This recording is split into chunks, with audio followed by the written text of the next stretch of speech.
Ahora hablamos del crimen transnacional. Venezuela es una narcodictadura. Venezuela auspicia las bandas transnacionales y por eso lo que nos hablaba hoy el alcalde de Rosario y lo que nos pudiera hablar cualquier autoridad de Brasil o de Ecuador, todos estos problemas de sicariato tienen conexión con esta corporación criminal. Ahora hay fraudes, ahora hay robos y lo hacen en la cara de gobiernos democráticos del mundo que le falta al nuevo secretario general de la OEA decir que lo de Venezuela, parafraseando a Vargas Llosa, es una tiranía imperfecta, porque dice que no se atreve a calificar a Maduro como dictador, siendo Maduro una amenaza porque Venezuela es un país conectado con el narcotráfico, con el terrorismo, donde están documentando con pasaporte a cabecillas de Hezbollah, donde están el 68% de la droga que recorre el mundo sale de Colombia, pero también pasa por Venezuela, y Venezuela está luchando hoy en día precisamente para rescatar la libertad y la democracia y poner al servicio del desarrollo humano todas estas riquezas que nos permitan a los venezolanos decir con orgullo que nosotros no somos el Tren de Aragua. Que a nosotros nos avergüenza que se nos reconozca o se nos pretende identificar como la banda del Tren de Aragua.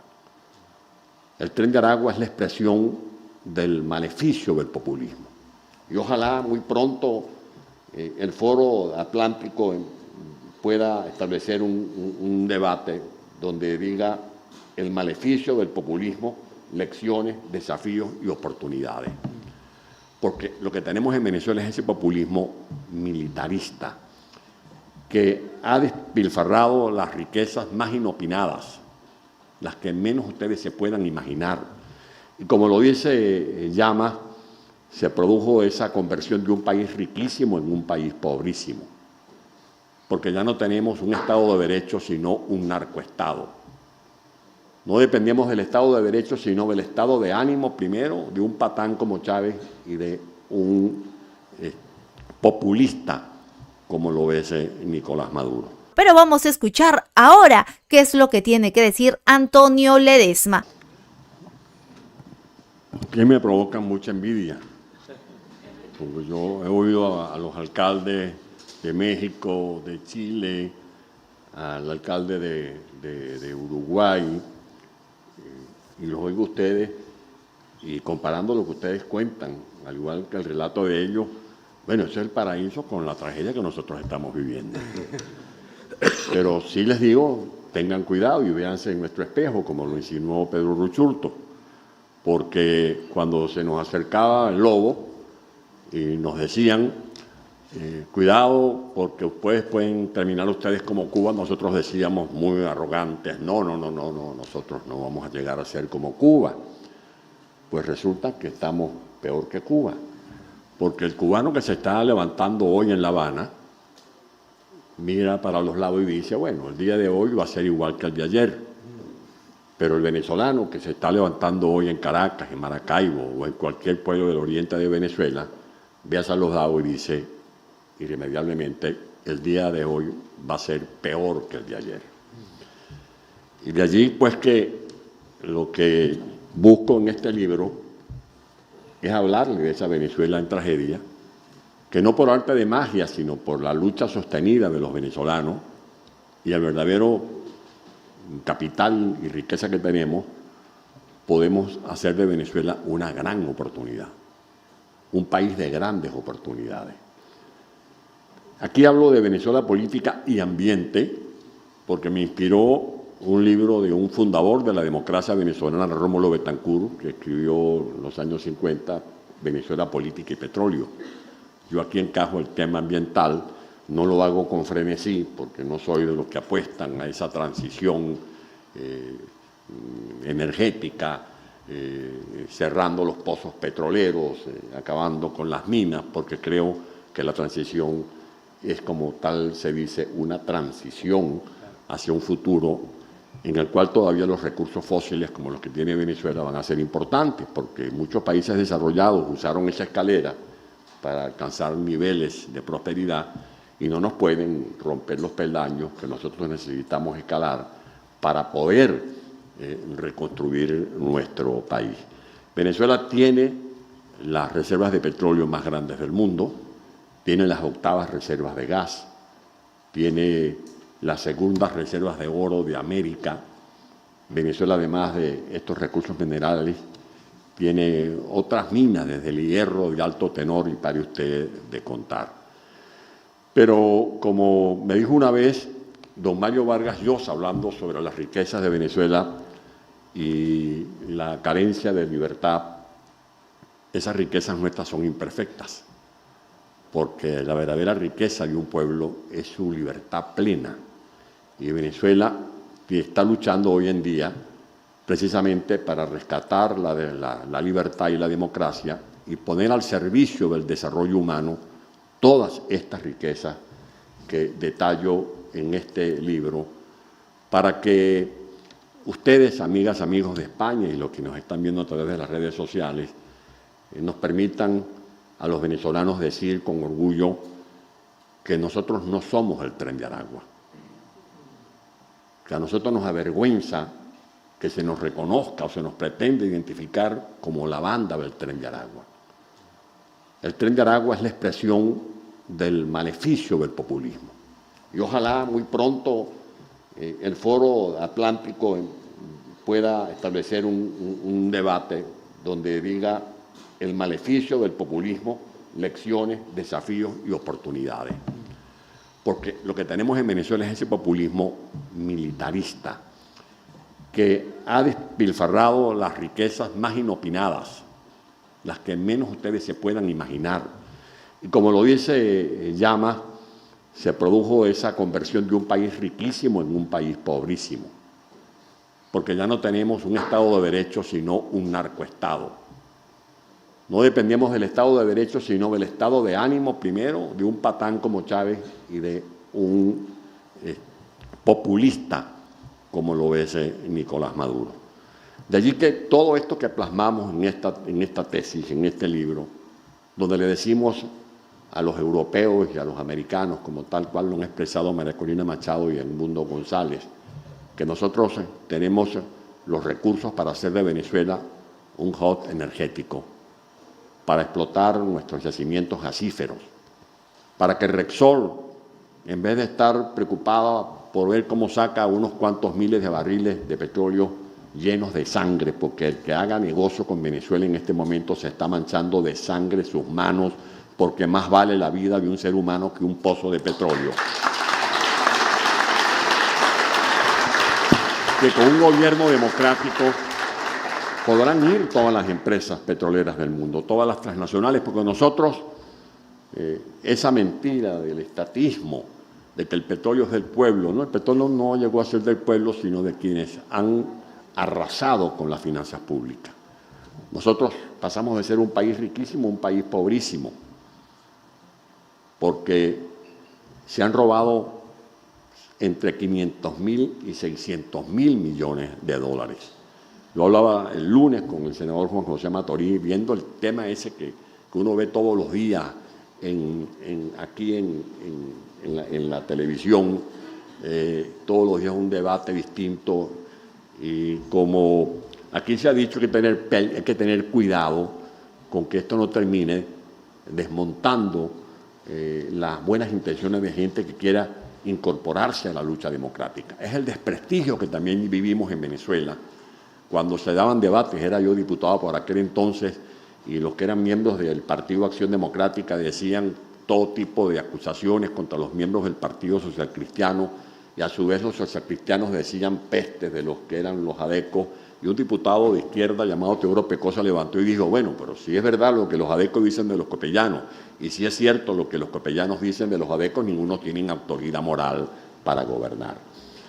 Allí que hay que tener en cuenta que lo que está ocurriendo en Venezuela tiene que ser una referencia para el mundo, y a los españoles en específico que cuiden su democracia, porque hablando de libros, bueno, un libro, como decía José Martí, es la obra de un ser humano. Uno tiene que escribir un libro, tiene que sembrar un árbol, tener hijos. Bueno, el problema no es solamente tener el hijo, sino criarlo. El problema no es solamente escribir el libro, sino lograr que lo lean, que lo compren. Y el problema no es solo sembrar el árbol, sino mantener el árbol. Y esto es lo que nosotros teníamos que manejar con mayor cuidado cuando estamos hablando de la democracia venezolana. En conclusión, Venezuela le ofrece al mundo todo el capital humano con el que contamos, porque ese capital humano va a ser protagonista de la transformación.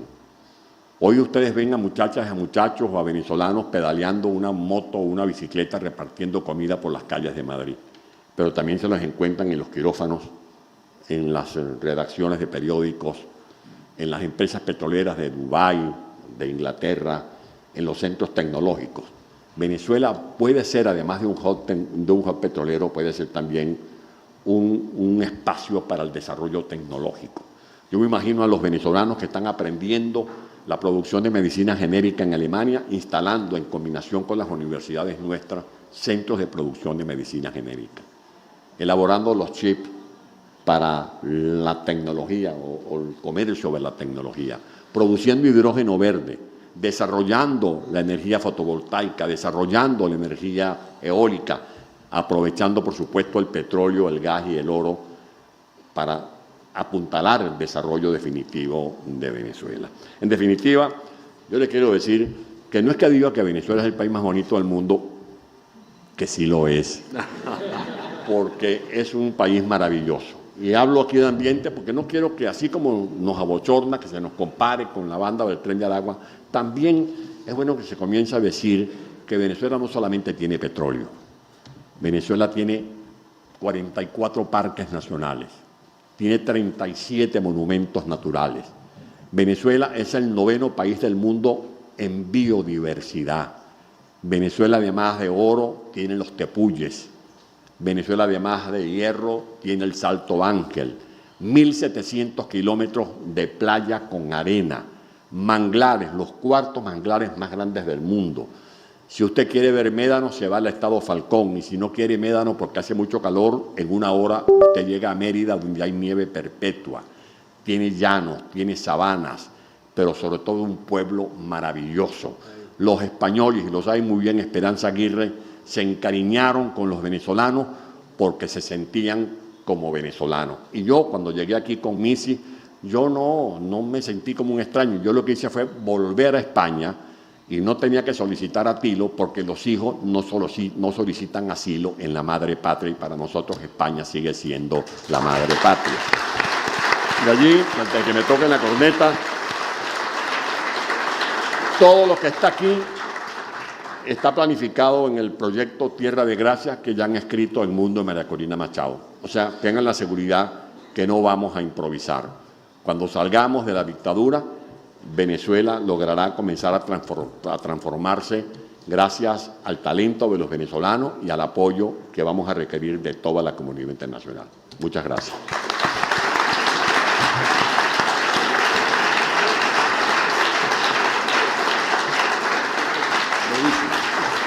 Bueno, yo diría que, perdón, sobre el tema si esto es global o no. 1 minuto. Sí, pero eso es ya como Maduro conmigo, ¿no? Sí. No he pasado es todavía la es que van pasando las cosas, pero sigue el mismo esquema global. En los años 60 eran los misiles de Cuba, ahora son los drones de Irán. Claro.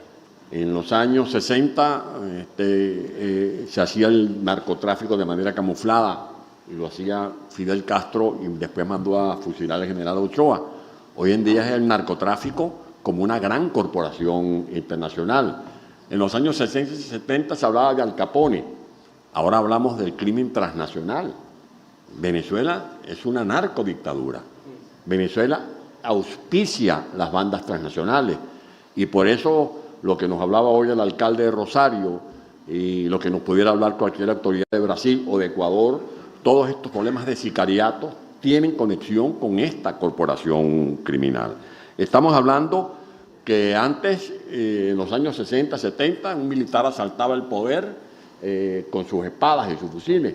Ahora es por intermedio del populismo, al extremo que en Venezuela alguien que se aprovechó de las virtudes de la democracia llegó al poder, como Hugo Chávez, después de intentar 2 golpes de Estado. Esa es responsabilidad de la sociedad venezolana, pero también de la complicidad de esos ejes internacionales que lo aupaban como el redentor, como el falso Mesías que prometía tocar el cielo con las manos. Ahora hay fraudes, ahora hay robos y lo hacen en la cara de gobiernos democráticos del mundo que le falta al nuevo secretario general de la OEA decir que lo de Venezuela, parafraseando a Vargas Llosa, es una tiranía imperfecta, porque dice que no se atreve a calificar a Maduro como dictador, siendo Maduro una amenaza porque Venezuela es un país conectado con el narcotráfico, con el terrorismo, donde están documentando con pasaporte a cabecillas de Hezbollah, donde están el 68% de la droga que recorre el mundo sale de Colombia, pero también pasa por Venezuela, porque ya tenemos instalados los cárteles de la droga en una zona conocida el Catatumbo, donde se cultivan o se hacen 8 cosechas de cocaína al año, una zona que equivale a 12.000 kilómetros cuadrados, 54.000 hectáreas de hoja de coca, que deriva un negocio que supera los 8.500 millones de dólares. De allí que sí hay una amenaza que se adapta a este nuevo tiempo y que requiere entonces una lucha más concertada entre todos los que defendemos los valores democráticos para enfrentar a esos que tienen relatos sin datos, que es el relato del populismo, que es el relato de la polarización, que es el relato, por ejemplo, de la igualdad de género, del ambientalismo, como lo hace Maduro, cuando Maduro habla de ambiente y está cometiendo un ecocidio en el arco minero de Venezuela que equivale al 12% del territorio nacional. Perfecto. Muchas gracias. Ledesma insistió que Venezuela debe ser reconocida por sus recursos naturales, por su gente y no por sus bandas criminales, aunque advirtió que la verdadera riqueza de Venezuela es la verdadera riqueza de un pueblo es su libertad. Recalcó que lo ocurrido en Venezuela debe servir de alerta para otros países y a los españoles en específico les dijo que cuiden su democracia. Subrayó también que Venezuela no es el Tren de Aragua y les avergüenza que se identifiquen con esta banda criminal transnacional, pues es la expresión del maleficio del comunismo. Lamentó que la imagen internacional que proyecta Venezuela, el Tren de Aragua, grupo nacido en la cárcel venezolana, se ha expandido por Latinoamérica y es la expresión del maleficio del comunismo. Además, también expresó su deseo de que pronto en el Foro Atlántico se dedique un debate sobre sus perjuicios. Este foro es un encuentro anual entre políticos, intelectuales y empresarios para debatir sobre la democracia, libertad y desafíos de Iberoamérica. Así es, mencionó también, pensábamos que nunca íbamos a hacer Venezuela, pero ahora estamos peor, afirmó Antonio Ledesma. Además, advirtió justamente que defiendan su democracia porque es muy fácil perderla. Muy bien,